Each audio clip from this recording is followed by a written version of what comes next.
مجید میں اللہ تعالیٰ کا ارشاد ہے انا انزلناہ فی لیلۃ القدر وما ادراک ما لیلۃ القدر، ہم نے اس قرآن کو لیلۃ القدر میں نازل کیا، تمہیں کیا پتا کہ یہ کون سی رات ہے؟ لیلۃ القدر خیر من الف شہر، یہ رات 1000 مہینوں سے بہتر ہے۔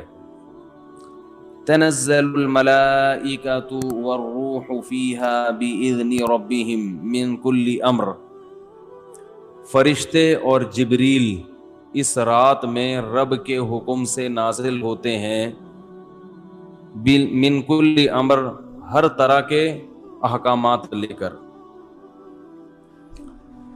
سلام ہی حتی مطلع الفجر، یہ سلامتی ہے یہ رات یہاں تک کہ فجر طلوع ہو جائے، یعنی سحری کا وقت ختم ہو جائے۔